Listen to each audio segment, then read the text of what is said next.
Um, so we start with the land acknowledgement. We're a national organization called National Association of Japanese Canadians. We have chapters located in 22 locations across Canada.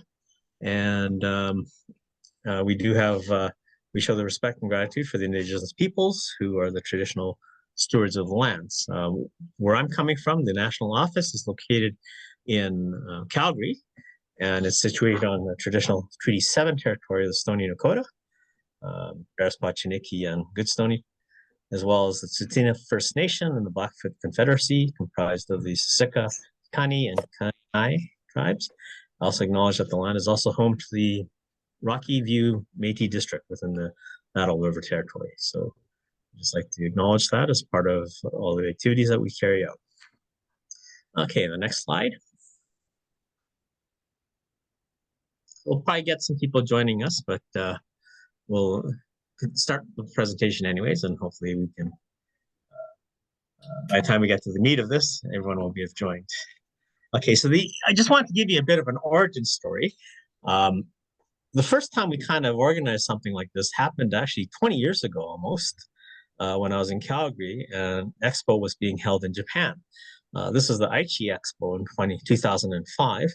And we had a couple of groups that headed over from Calgary, do a little bit of a tour of Japan, and wind up at the Expo. So hearing that the Expo was coming back to Japan, again, I heard that a couple of years ago, we thought it might be interesting to propose another tour like this and see what kind of interest there is, because from the initial information that we were putting out there and the gathering that we got, we seemed to have a lot of people interested in this kind of a trip. So this information session is just to give you an idea of what we're planning. And if you're really interested in this, we're encouraging people to sign up, and we'll have additional information sessions in the future to go through what we're planning in detail. But this is kind of a little bit of a overview as to what we're thinking about, and we'll see if that interests anybody. Next slide. Okay. So if you already have the chat in there, we've already had a lot of people announcing where they came from. We'd like to get your, I guess, a reason why you're interested in this trip. Why did you come join us today? We just wanted to gather that information to give us some background knowledge as we plan this trip as well as future sessions. So feel free to put that into the chat, and we're not going to necessarily review them all here, but it'll give us a sense as to the type of audience we're dealing with. So in the chat, if you have a chance, why did you join the session today? What are you hoping to get out of this? Next slide.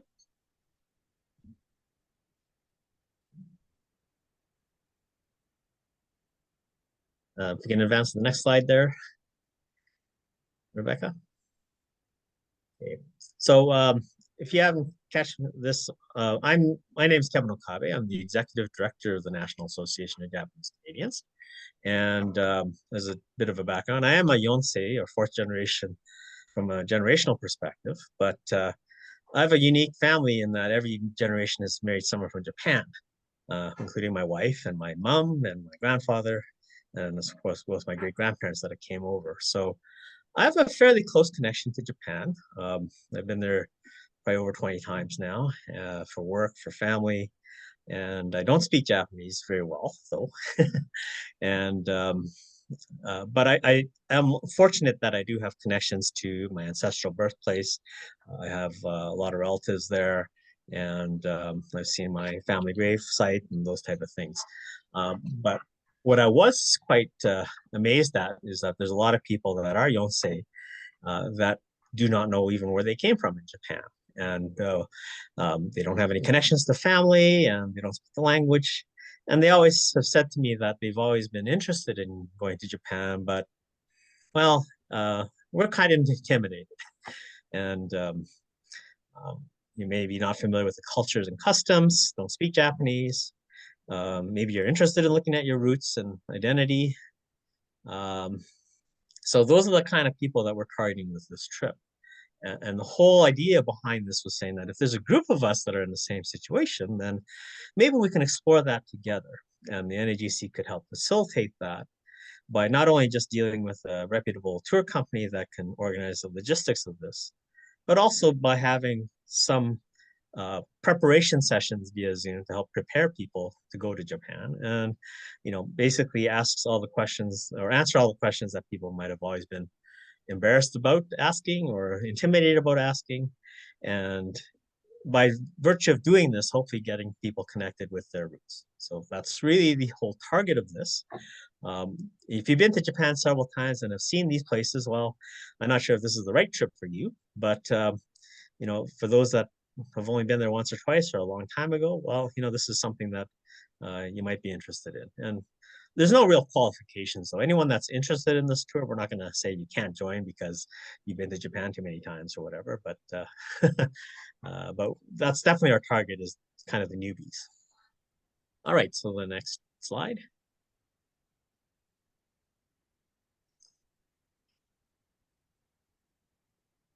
Okay, so the trip that we're planning, we did work with this tour company, but there are some key sites that people are aware of. And so what we're planning is a 10-day itinerary around 5 stops, effectively.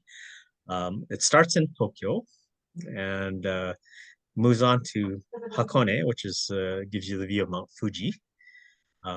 There's obviously a lot of cultural significance in the Kyoto Nara area. So that's definitely a must-stop area on this kind of a trip. And we also included Hiroshima because obviously next year happens to be the 80th anniversary of the bombing of Hiroshima and Nagasaki. And the impact of that kind of a location is definitely one that when I visited will stick with me for the rest of my life. So those are the stops that are noted on the thing. It's mostly in the island of Honshu, or the main island.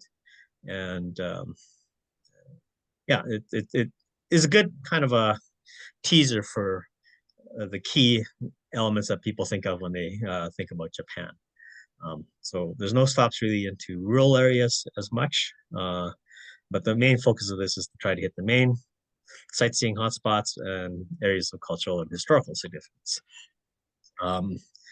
Obviously, Osaka was mentioned quite prominently in Shogun, if you've seen that one.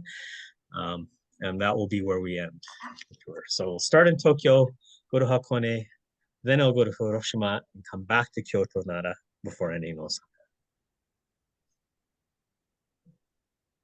Oh, I heard someone's not hearing us, but the presentation is going on. Maybe Rebecca, you can chat with that person, make sure that you can hear us. The trip that we're planning, because people are coming from all across the country, this package is not including airfare to and from Japan. So we encourage people to get to Japan, and if you need support in getting airfares for that, we can definitely help with that. But essentially, we're asking people to arrive in Tokyo and either depart from Osaka or take a train back to Tokyo and return from Tokyo as well. But there is some flexibility. So people that want to arrive earlier or stay extra days in Japan after the tour, that is definitely allowable. And again, we can help with some logistics around the planning of that if required. And there's some optional elements that we'll go into a little bit more detail at the end of this presentation about attending Expo, as well as the Nikkei Abroad Convention in October. Okay, next slide.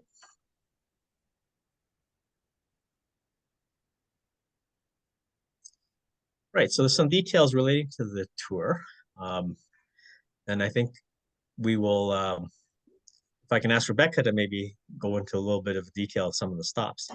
She's the accounting administrative assistant at the NAJC, who also had put this slide presentation together. So Rebecca, if you want to talk through our destinations. For sure. So as Kevin mentioned, my name's Rebecca. So we'll be going to a few different locations. Just some important details to go over before we get into those specific locations that we're going to. Includes that all locations will have built-in free time except at Mount Fuji and Hakone. All locations will either have a English-speaking escort, which is primarily when you are going to and from the airport. And then other locations will have an English speaking guide, which will meet us at the hotel every morning. Kevin Okabe, the national director, the executive director of the National Association of Japanese Canadians, and his spouse Naoko, who is an immigrant from Japan, will be joining for the May and October trips. And then the following is details about the tour, planned tour stops.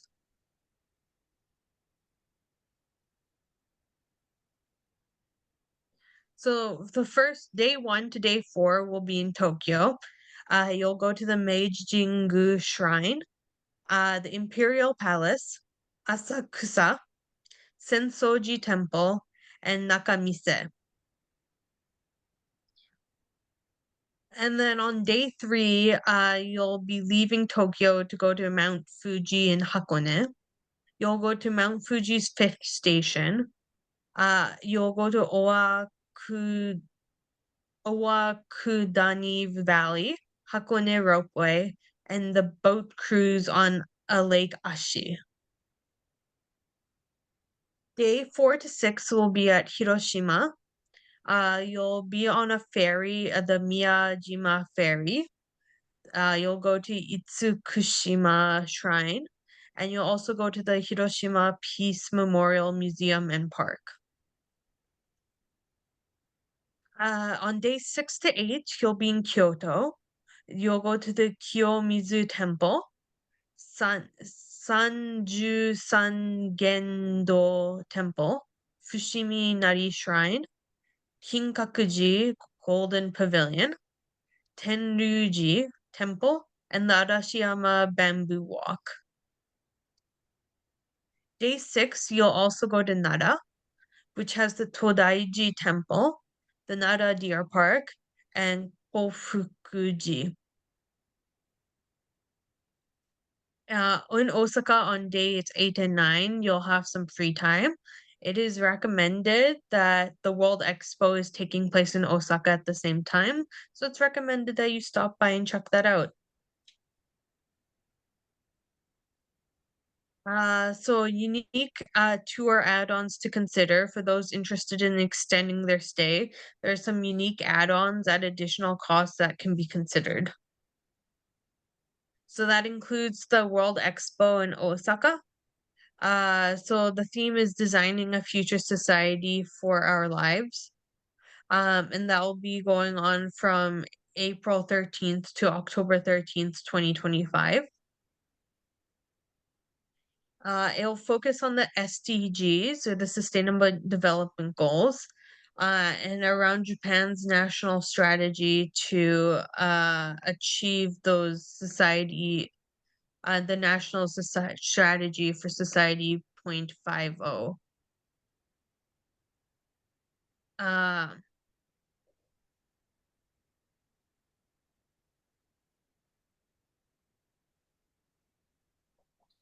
So travel will include pickup from Narita or Haneda Airport by chartered coach.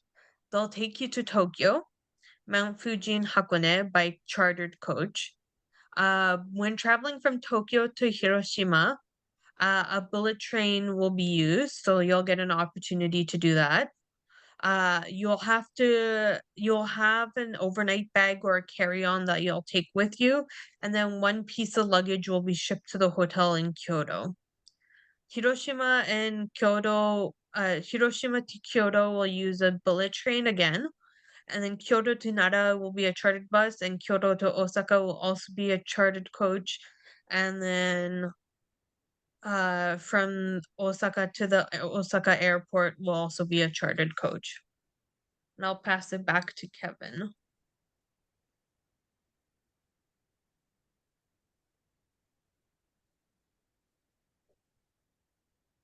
Thank you so much for that. There's a few questions in the chat that I'm still trying to figure out the answer to, but yeah, in terms of walking around and things like that, if you can advance to the next slide, actually, because the accommodations, this is a type of the hotel, so this is kind of like probably higher end type of hotel. It's not the most expensive ones, but it's not the cheapest one either. So it's kind of the better type of hotels in these locations. Of course, those could change depending on the date that we book. So, but that they've organized the hotels by strata, so they'll be in a similar strata as these. Next slide.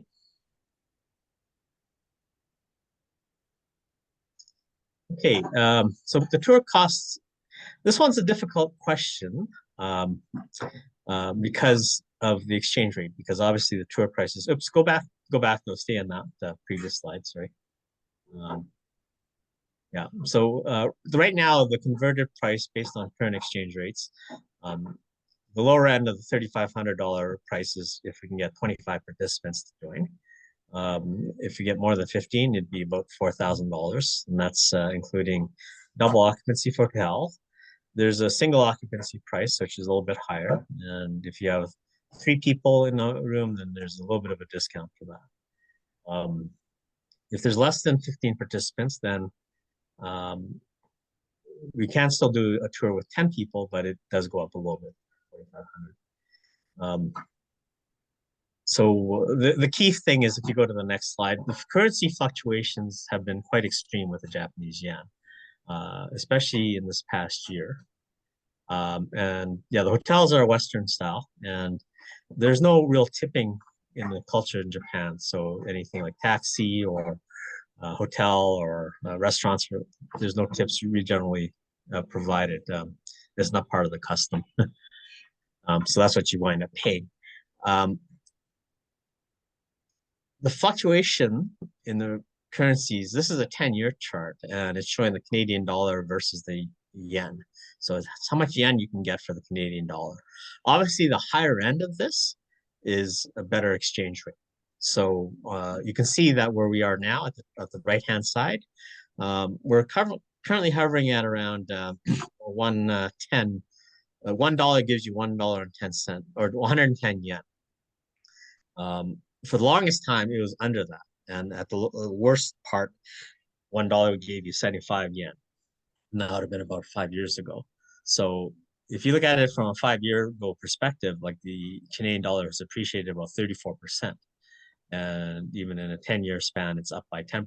So if you pick a time to go, this is actually pretty good time because of the strength of the Canadian dollar versus the yen, even though the Canadian dollar has gone down against the US dollar. But um, when I've gone recently, I actually felt there was actually things were pretty cheap in Japan. Whereas when I went in 5 years ago or whatever, everything was really expensive. So it does change your perspective on it. But that being said, like even in the last year, we are in a range of where the Japanese yen is weakened quite a bit against the Canadian dollar. So definitely, if there's a good chance to go, this would be definitely the best time to go over the last 10 years because of the strength of the yen. So if you just go back again, Ben, so if people just want to get a sense as to what, the prices are, if you go back one slide. So yeah, so 35 to 4,000. That's again for the 10 days, and then it covers the hotel, it covers the transportation, and a lot of the breakfasts and a couple lunches. And we didn't target this necessarily to be the cheapest type of a tour. We did want to make sure that we had a reputable guide service in most of these locations, and we also wanted to ensure that there was a good portion of the trip had some flexibility to allow us to plan unique things for the group. So this right now the quotation is including the taxes, but again it could fluctuate based on currency. But for those that are interested, and especially with the tour in May, we'll be working with the tour company to lock down the actual price sooner rather than later, so that it doesn't get subject to these fluctuations. Okay, next slide. Next 2 slides, I guess. So you can skip this one. So that's what's included. And it also takes your transfer of your luggage between Tokyo and Kyoto. Generally on the side trips, it's recommended to carry a carry-on bag. So then we would wind up taking one to see, going from in Tokyo, you'll be stopping at Mount Fuji as well as Hiroshima. So those would be kind of like a side trip where you'd probably be best to take a carry-on bag with you, and then the rest of your luggage can get shipped to Kyoto to wait for you and when you get to Kyoto, so that that way you don't have to lug everything with you all the time. Japan is like there'll be a little bit of walking around, but the good thing with the coach is that it should be able to drop you off near the locations that we're talking about. Whereas if you're taking the public transit, then there's a lot of up and down stairs, there's a lot of busyness, there'll be a lot more walking around involved. So I think that was the main advantage of us looking at having a chartered coach escort us around versus trying to just take public transportation all around. And it does include the admissions to the places that are on the tour stops. So that's also next slide. Okay, so as I said, that airfare and to and from Japan, insurance, if you're having drinks, I guess, with your meals, those are not covered. And then there's other, like a lot of the dinners and stuff are not covered with that. But that also gives us some flexibility to plan. Like the plan would be my wife and I will be tour participants as well. Like we're not going for free. We're paying our own way as well. But as part of the experience, we did have more experience in Japan. So if we wanted to find a certain restaurant or if there's a ball game going on or something like that, we can provide that support to the tour participants while they're on the tour. And then in Japan, the cuisine is quite exquisite, especially in the different areas. Every area has its own speciality. And so for those that are foodies, you can definitely search out and find the best restaurants that meet that speciality and give that kind of experience to you while in the different cities. All right, next slide.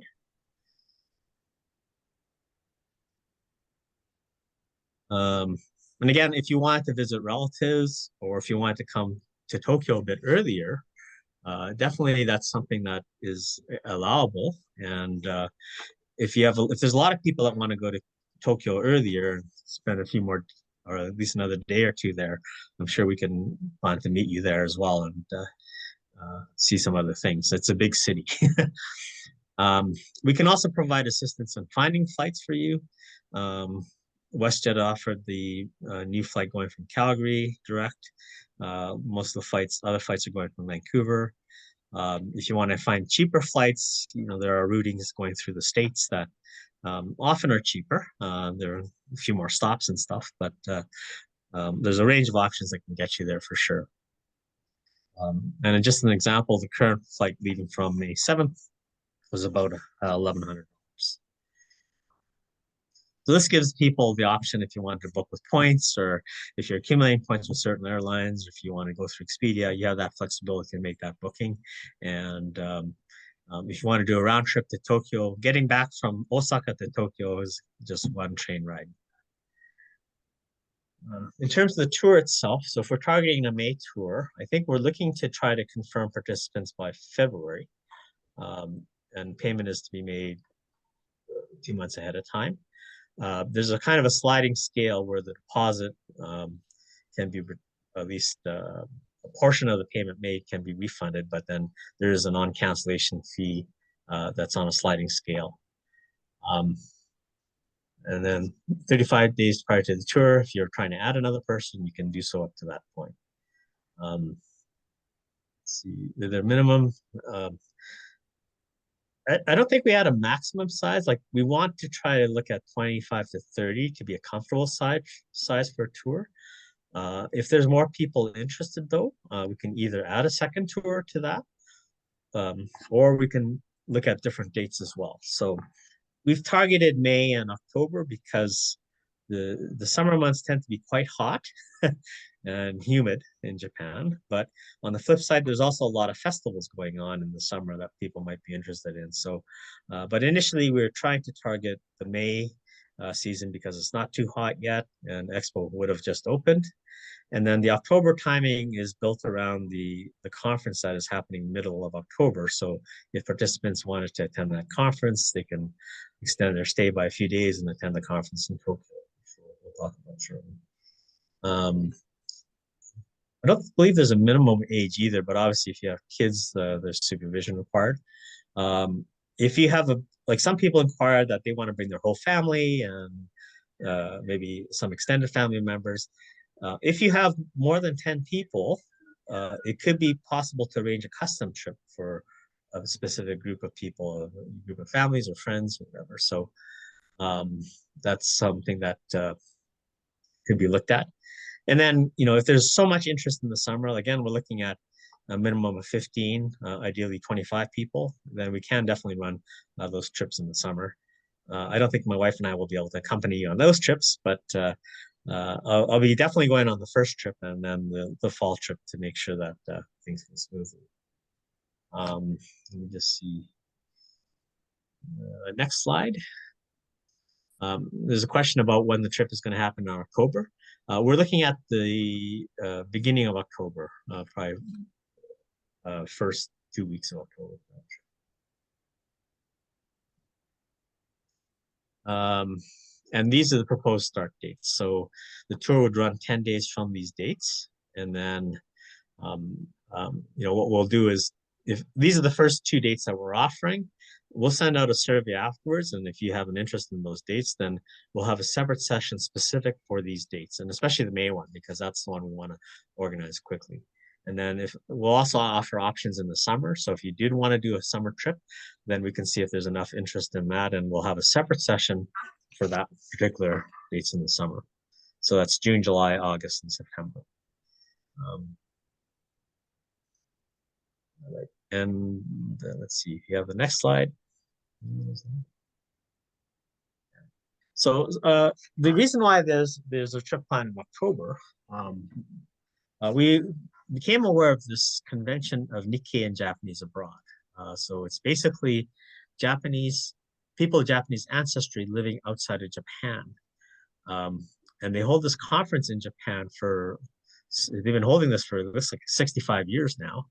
And it's a gathering of a lot of people from South America that have Japanese ancestry come, a few from the US, and I think there's a couple from Canadians that were there.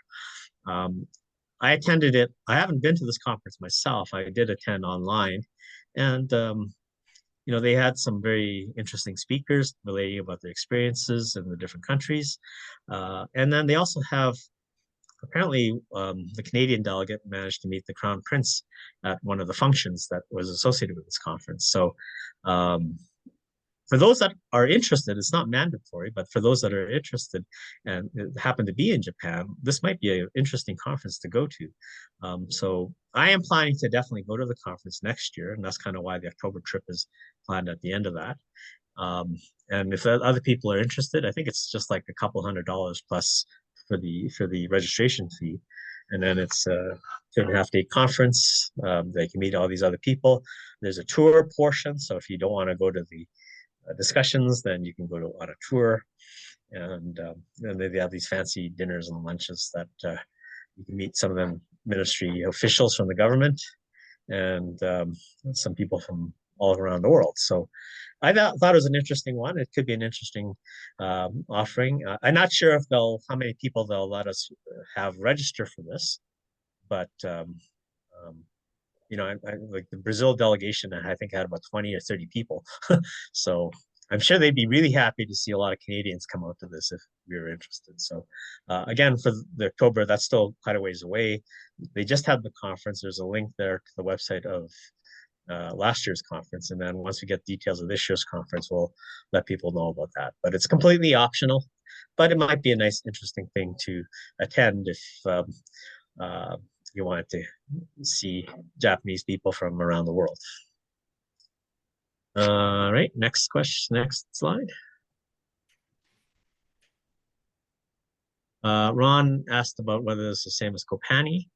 It's pretty similar to Kopani. Kopani is a conference of Nikkei or Japanese from North and South America. They just held one in Paraguay in September. I did go to that one, and that one was fairly South American centric, but it was quite similar in nature. most people at that conference didn't speak English though, so you had to get translation support, or if you spoke Japanese, you could get by. Uh, but this international one is a little bit. I thought we saw people from Europe and from Australia and New Zealand around. So, I thought they would be kind of neat to meet Nikkei from these different countries and just get to chat with them and hopefully, well, I'm not sure if we can communicate very well with all of them, but it'd be a neat experience. All right. We did fly through that quite a bit. I did see quite a few questions in the chat. I hope we got to most of those questions, but we do want to take this opportunity to open up the floor. If you have any questions, or if you want to put questions into the chat. Again, the main part of this tour is we sketched out the main stops and we're trying to hit some of the high points, but there will be some free time during the tour, which we can add additional kind of activities or events if some of the group want to do that. It's really up to you. So it's really tailorable that way. And leading up to this tour, we will have Zoom events for tour participants to go through and get some ideas about what you want to see, what you want to do, and all that. So but before we get into that, we do want to get a sense as to what did you want to see and do in Japan. If you're willing to kind of ask that or share that with us, and we'll definitely take that as input when we plan this tour. Anyone want to speak up on anything?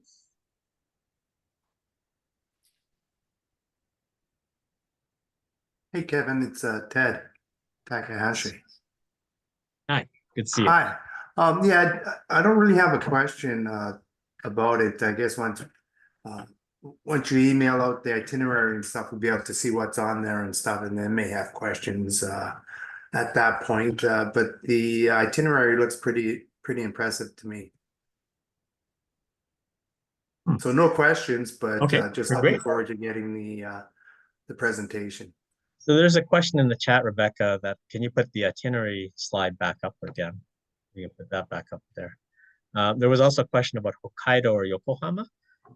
We're not planning to stop at Hokkaido, but again, if you wanted to come earlier or go later, that's definitely something you can see. Yokohama, though, there is a migration museum in Yokohama that I'd like to visit. And again, if you come to Tokyo, that's very close to Yokohama. So if you're coming a few days in advance, like a side trip to Yokohama can definitely be planned. And I think a few people have indicated that they'd like to visit their relations or some relatives. And again, that's doable because of the nature of this trip being, your flight back and forth is really up to you. And so again, it starts in Tokyo. You'll go to Hakone, which is Mount Fuji by coach. Mm-hmm. Then you go to Kyoto, Nara. Mm-hmm. No, I think it goes to from Hakone. It goes to Kyoto, Nara, and then Hiroshima, and then back to Osaka at the end. Yeah. Onsen experiences.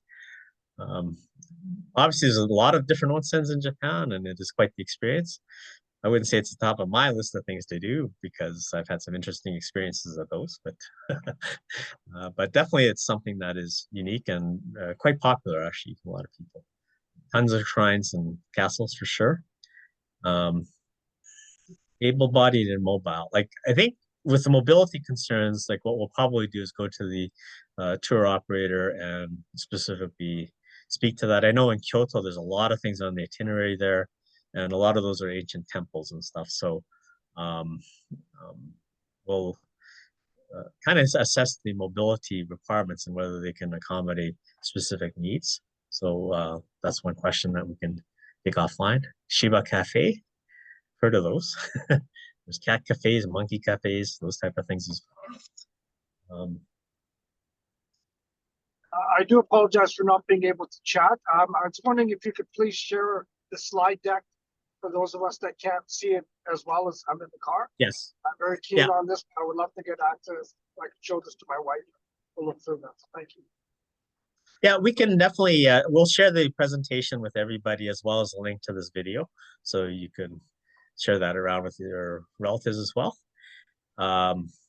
what was the other chat comments? Reserved for JCs? No, we don't have any. Like if you have partners that are not Japanese Canadians, they're more than welcome to come, for sure. Clearly, we're not. This is we're not really restricting this trip to anybody. So obviously, if you have extended family that want to come or friends that want to join you, that's more than welcome to do that. Traditional dance or theater.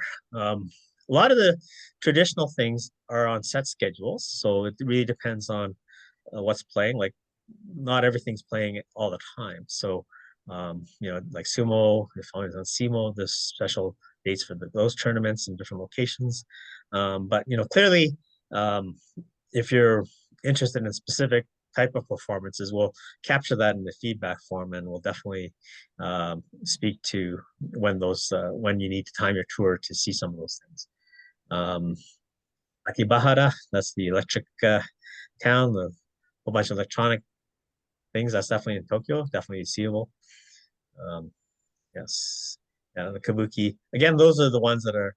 There's definitely specific times where those things are held. So if you wanted to attend those, we'd have to make sure that the tour coincides with when the performances are going on. But again, this is all the feedback that we want to get from you. If you're a sports fan, if it's baseball season, definitely want to go see a baseball game. It's quite a unique experience. Sumo is they run these tournaments that run for several days, and it's definitely something to see once. That's definitely kind of new. Traveling to Okinawa, I think there's flights from Tokyo to go there. You can't really take the train there. It's quite a ways. But again, that's something of a side trip. And then like our office, one of our office staff members is from Okinawa. So, and she can probably give you some information about that. Ferries, yeah, sake deer tours. We know a sake importer in Calgary that's been really helpful with our community. And so clearly those type of things we could see if there's a sake maker along the route that we can visit for those that are interested in that. Yeah, anything else? A lot of good ideas here. Our plan on this, like this is kind of the intro tour for newbies. If there's enough interest going forward, like there might be, we might plan not quite for next year, but in future, more of what they call an inaka tour, a countryside tour.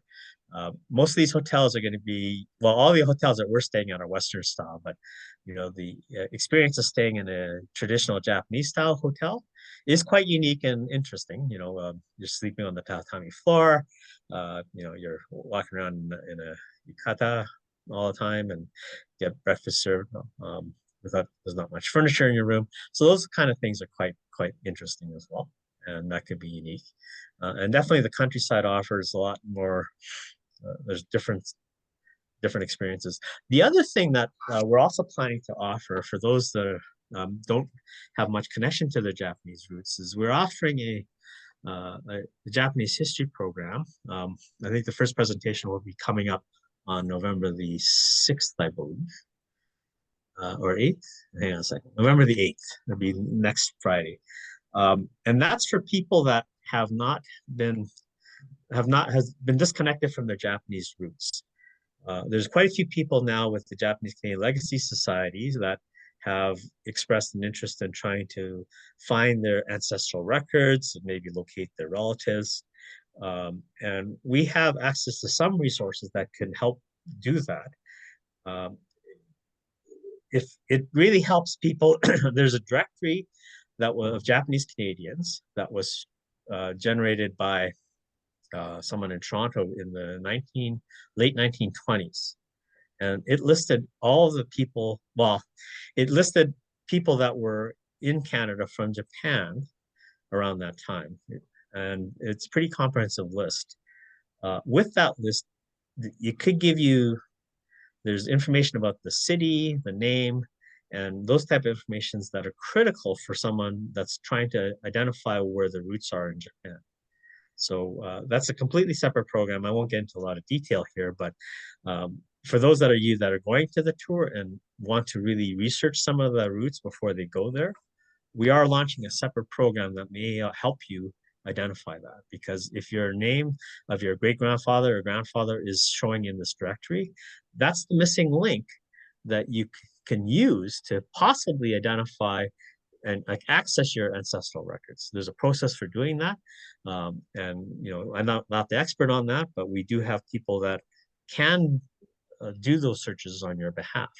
And so again, that'll be, meeting will be next Friday. I'll send that with the links that we send following the seminar for those that are interested. So if you don't have any clue as to where your family roots are, as long as you have a name of your great-grandfather or grandfather that might have been around in the 1920s, hopefully as an adult, then we can do a search in this directory and see what we come up with. And if that does have a match, then it can be the starting point to obtaining your records in Japan. And between now and then, you have plenty of time to kind of track some of that stuff down, so that if you go to Japan, you might be able to even retrieve your records, ideally. But we'll see how that goes. So that's kind of an interesting side note. Rebecca, if you can go to the end of the session. I think somebody raised their hand here, looks like too. Is that? I can't really see that. If you wanted to say something, go ahead and unmute yourself. And yeah, it's me, Marco. What you mean with this in countryside? There's a hotel with tatami or something. Did you mean like these ryokan hotels or something? Sorry. Can I?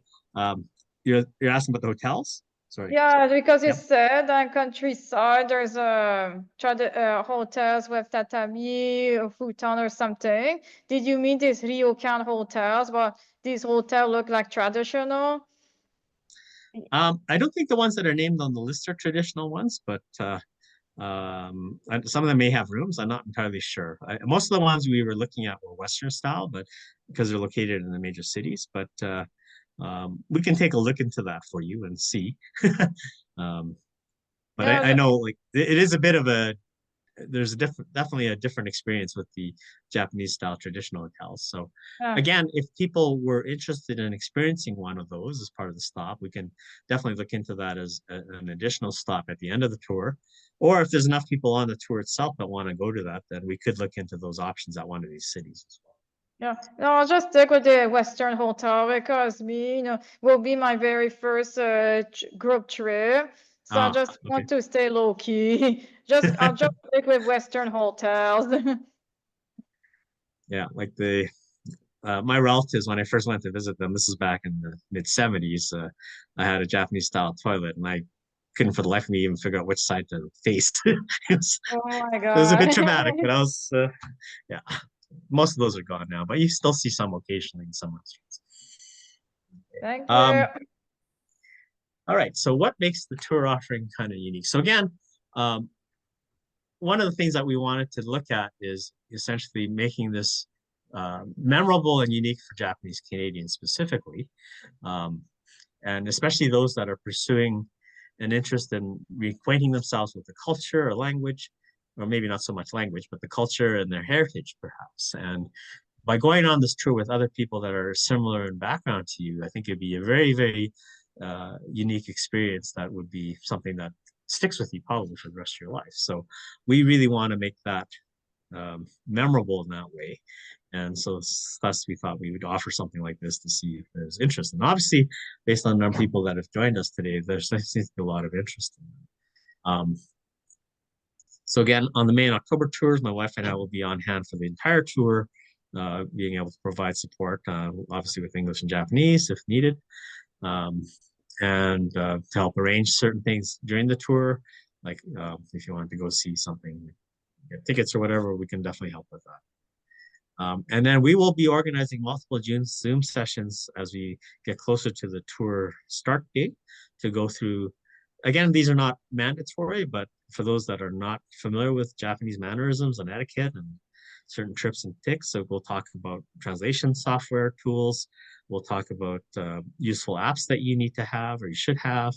We'll talk about like how the electricity thing works there. You know, all those type of things so that your experience over there becomes as trouble-free as possible. And then, for those that want to plan their free time, like your free time, you can definitely do your own thing. But if you want to get together and go somewhere as a group, we're willing to kind of go through that and plan that well in advance. Next slide.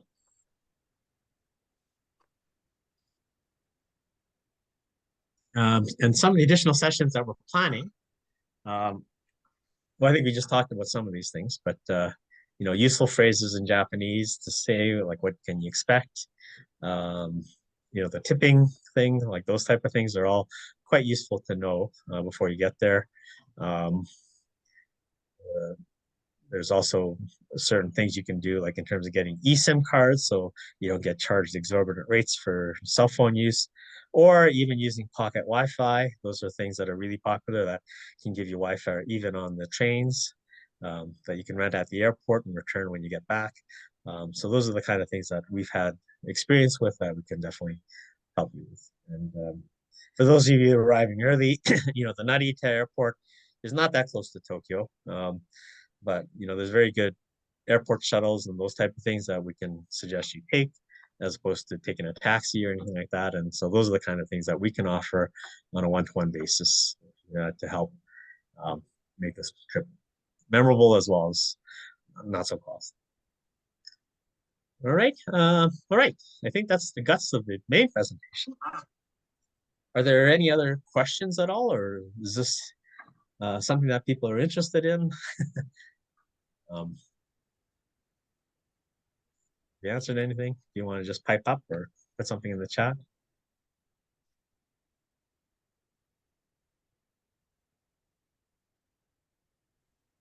All right.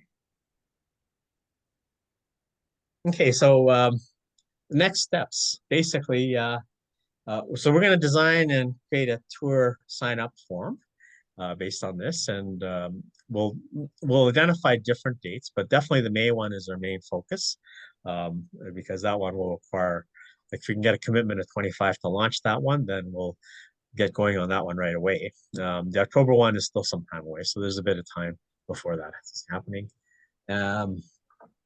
And again, we're looking, ideally, if it's 25 to 30 people, that's the ideal target, because that gives us the lowest tour rate, and it doesn't overwhelm the group in terms of being too big as well. But we can definitely go ahead with a tour starting with a minimum of 10 people, except the tour price would just go up a little bit more. So, we'll see what kind of interest we'll draw, but I think getting to 25 should be achievable, I think, based on the interest we're seeing. If you have family and friends that you want to get together and organize a custom tour, we can definitely support with that. So, sometimes people want to plan their own thing, but have the assistance of a tour guide, and they're saying they need 10 people to make that happen. And then the May tour, definitely, we want to get those sessions going right away. So once you send the expression of interest, and for those that are interested in the May tour itself, then we'll start having the preparations for that. And then as soon as we get the 25 commitment, we can definitely put the plans in place to get that launched. All right. Well, that in a nutshell is what we're looking at. Any other questions? If you want to stay on, and feel free to ask, I'll be willing to stay on for a little while and answer any questions one-on-one. But look, we will use the email that we're signed up in Zoom to send out a copy of the presentation, a link to the video of this presentation, and the information for the upcoming Japanese family history seminar that we're planning. All right.